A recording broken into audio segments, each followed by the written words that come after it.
Guayyu zadi qandaq obraz. Bugun yeng ushbachalik haqida qissa nomli televiziya teatridagi Guayyuchang obrazini yaratgan Yurungwang to'g'risida paranglashmoqli. Endi Nurg'ullarning kallasida ko'n ushbachalik haqida qissadagi shu yaratgan Guayyu obraz bek sanab ketgan. Nurg'ullar shuni yoqtirdi. Endi men yeng ushbachalik haqida qissadagi Yurungwang yaratgan Guayyu obraz haqida rakavur olman bek bo'yicha chiqqan.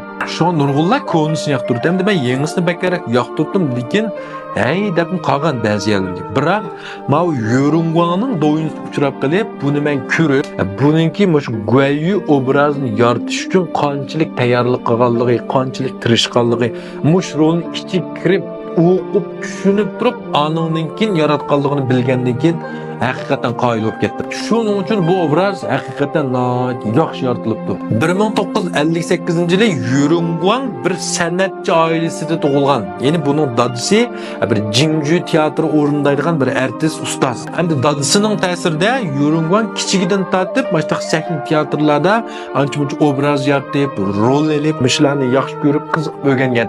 Yurungwang 11 yosh vaqtida Beijingdagi Fenglei Jingju o'migiga qabul qilindi. Yurungwang bu o'mak yeng kirgan vaqtimizda buning bo'yini, paka yuzini, do'g'laq semiz bo'lganligi uchun Nurg'ullar ancha yoritib ketmagan. Hamda ham bu yerdagi rejissyormi buningga ko'proq harakat qildigan emas, balki ko'proq so'zlaydigan, ya'ni beyslarni deb turadigan, ko'proq tekstiyatlarda mushundaq holatdagi rollarni bergan. Biroq Yurungwang 17 yoshga kirgan yili buning bo'yi birraqla 1.81 men bilan tengga. Shu holat ketgan, o'zimni urug'lab, shunchalik ko'p mushunda bo'lib ketgan. Endi lekin bu vaqt o'ylimga yadin bu teatr o'mgirkilar, hatto buni ustozlardan tortib, buningdan umidsizlangan. Nima ish umidsizlangan degan vaqtimizda Yurungwang bek egiz bo'lib ketgan. Ya'ni bularningki nazarda, bu Jingju teatri o'ynaydiganlarning nazarda bu bek egiz bo'lib ketsa kalampay. Hareketlerim qo'llashmaydigan, chiroyli chiqmaydi. Bu bir qadar paka, mana qo's hareketlerim chaqqan, nayt o'lchamli chiroyli chiqdi deb qarayotgan. Biroq Yurungwang buni qattiq qoyilmagan. Bu 2 yil nayt japaliq hamma odam xulos boshqalardan 2 soat baldur qo'pib, maxsus gumpi mash qilgan. 2 yildan keyin bir kun tasodifiy buni ustozi bu Yurungwang'ningki gumpi martining boshqalardan 1-2 daraja ustun harakatlarining shundaq o'lchamli, chiroyli, go'zal san'at ekanligini his qilib, shuning bilan buningga endi bosh rolni berishga boshlagan. Ya'ni har bir qatimliq teatrdagi bosh rollarni o'ynasin deb bergan. Asosda bu tunilishga boshlagan. 1982-yili bir qatimliq tasodifiy fursatda Yurungwang'ning butun hayotida bir burilish yuz bergan. Shu Xiaoming deydigan bir dangliq rejissyor bu yerga Beijing qilib bularning teatrini ko'rgan. Bu vaqtda bu o'zining yangi ishlamoqchi bo'lgan kinosi Mumin Jashan nomli bir filmga bir artist tanlayotgan, buning uchun bir bosh rolchiga bir artist tanlab kelgan. Shuning bilan bu sahnada bu Yurungwang'ning martlarini ko'rgandan keyin buning qoyil bo'lgan. Biroq bu vaqtda Jingju teatr o'ynagan vaqtda bilsizlar, bular yuz-ko'zi girib qilib, biroq chiroyli tunug'ulanmaydi buning qanday odam ekanligini.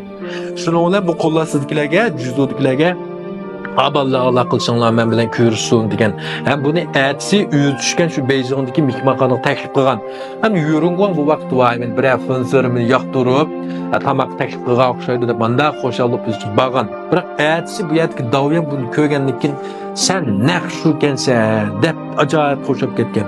Sen atil men bilan birlikda markaz qo'yib qo'ydim ish qilmayman degandan keyin men bilan birlikda kino ishlaysan degandan keyin bu Yurungwang ajoyib qo'shib ketgan. Chunki bu vaqtimizda Lilianje boshrollagan Shaolin ibodatxonasi degan film butun mamlakat qo'yib olqishga erishgan. Yurungwang o'zining shundaq bir rolda epiqish, shundaq gum filmda chiqishga ishtiyoq baqlaganda naqmash fursat bunga kelib qolgan. Shu Xiaoming davyan bu Yurungwang'ga Mumin Jashan degan bu kinodagi bosh salbiy personaj obrazini bergan. Ya'ni buniki shu vaqtga chiroyli salbiy rolni yaratsa, buniki bo'yining egizligi, buniki chiroyli surlik bayvati, buning gumpusning yuqorligidan mash salbiy rolni chuqur voygat yuz berta oladi deb bergan. Haqiqatan bu rol olgandan keyin bu yerda Mumin Jashan degan film Shaolin ibodatxonasidan keyin nayt olqishli bir gump filmga aylangan. Shuningdek Yurungwang'ning nomi chiqqan nurg'un rejissyorlar har xil televiziya teatri, har xil kinolar buni ishlatgan, yillarga chiqqan bu biraqlar nom qozonib ketgan. Balkim buningmi mayli Lilianje deymiz, mayli Jonesdan cho'ngloq bilan ishlagan kinolar nayt ko'p-ku. Sizlar Yurungwang'ni eng dastlab qaysi film orqali tunigan? Eng dastlab buning qaysi kinosini ko'rgandinglar? Piyonun qilib beqinglar. Keyin bu yerga yeng ushbachalik haqida qissani suratga olgan vaqtning o'zida bu Yörüngwang'ningki bo'yining egizligi, buni Gumpu Martining yuqurligini bilib, bu yerga Daoyan xil boshla Guanyu obrazni masharasi deb bergan. Hakikaten yeng ushbachalik haqida qissatki buning chiroyi, surliklik, uning kaynidan Berdar Shamsharni o'ynatishi. Masalan, Wenjujan Xuashun qarab to'laroq bu Berdar Shamsharni 3 dan so'rab mangdi. Nemini bildirmoqchi? 82 yillik Shamsharning ig'irligini bildirib atadi. Kash manda ko'tirib mang'ulman bu ig'ir o'g'ashqa so'rab akilib puchidan chep atadi. Mening ig'irligini yaxshi ifodalab bergan. Uning kaynidan Xuatu Guayuning bilgini amligan vaqtning o'zida kiyimning ustida avlab qo'ydi. Balki mushan ko'rib g'alitlik his qilgan bo'g'oytinglar. Nima uchun shunday chiqirdi? Endi bu asarda Guayuning bayvat, intayin, katta muskullik emasmi? Endi bu yer Yörüngwang hozirgan 60larga yaqinlashib qoldi. Endi buningki chiroy to'qim qilib urug' bilsizlar. Endi Guayuning obraziga bir ta'sir yetib qolmasin degan o'ylab ustidan amlagan. Buningga menda qalliq atgan. Shuning uchun men bu yerda yeng ushbachalik haqida qilsayki, Yörüngwang yaratgan Guanyu obrazni yoqtirman. Siz mi yoqtiramsiz? Qani piyonun qilib beqinglar. Rahmat.